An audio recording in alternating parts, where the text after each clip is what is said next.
आज ज्येष्ठ शुक्ल एकादशी है। आज निर्जला एकादशी है।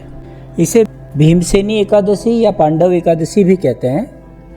एकादशी का महत्व क्या है ये हम पहले भी बता चुके हैं। एकादशी क्या है और एकादशी का महत्व क्या है।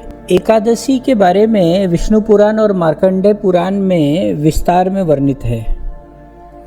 एकादशी क्या है? एकादशी 5 ढंग का होता है। नक्ताभोगी, फलाहारी, क्षीरभोगी, जलाहार और निर्जला। तो नक्ताभोगी किसको कहते हैं?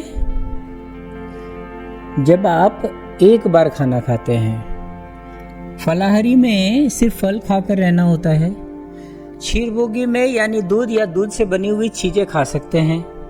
जलाहारी में आप जल ग्रहण कर सकते हैं और जल ग्रहण करके व्रत रख सकते हैं।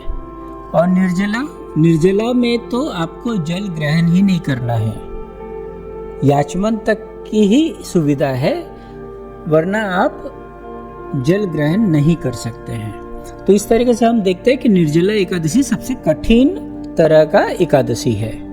अब पुराण से संबंधित क्या कहानी है? इसे भीमसेनी या पांडव एकादशी क्यों कहते हैं? कथा यह है कि भीम अपने दादा ऋषि व्यास जी से पूछते हैं कि एकादशी का व्रत तो मोक्ष प्रदान करने वाला है, पर मैं बिना खाए रह नहीं सकता, तो मैं क्या करूं? वो परेशान है अपनी खाने की आदत से। तो व्यास जी ने बहुत अच्छी बात उनको बताई कि कम से कम एक तो कर सकते हो।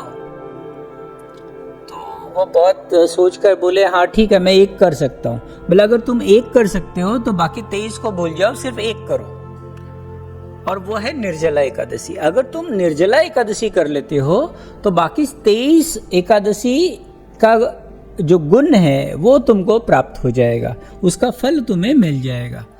तो भीम ने निर्जला एकादशी का व्रत किया और पराशक्ति को उपलब्ध हुए। अब पराशक्ति क्या है? पराशक्ति है सुपर कॉन्शियसनेस, अति चेतन मन। एक कथा से मैं समझाता हूं तो आपको पता चलेगा कि भीम को जो पराशक्ति का अनुभव हुआ वो कैसे हुआ यूं कि युधिष्ठिर सुबह प्रार्थना करने मंदिर गए। रास्ते में उन्हें एक भिखारी मिला, भीख मांगी। तो युधिष्ठिर ने कहा कि यहाँ मैं पूजा करने आया हूँ, सो अभी मेरे पास कुछ नहीं है, कल तुम आना, कल मैं तुम्हें कुछ न कुछ भीख जरूर दूंगा। भीम जोर जोर से हंसने लगे, ढोल बजाने लगे, चिल्लाने लगे, मेरे भैया ने मृत्यु को जीत लिया है, मेरे भैया ने समय को भी जीत लिया है, मेरे भैया अमर हो गए हैं। तो ऐसा सुनकर युधिष्ठिर बहुत अचंभित होकर रह गए। बोला ऐसा क्यों कह रहे हो? तो भीम ने कहा अभी अभी तो आपने कहा कि कल तुम आना और मैं कल तुम्हें भीख दूंगा। इसका मतलब है कि आप निसंदेह समय पर जीत गए, तभी आपको पता है कि आप कल आएंगे, और आपको ये भी पता है कि कल आप जीवित रहेंगे। आपको ये भी पता चल गया कि भिखारी भी कल आएगा और जीवित रहेगा। इसका मतलब ये है कि आपने समय को भी जीत लिया है। तो युधिष्ठिर को अपनी भूल का एहसास हुआ और इससे यह पता चला कि जो भीम है वो वर्तमान में जीना सीख गए।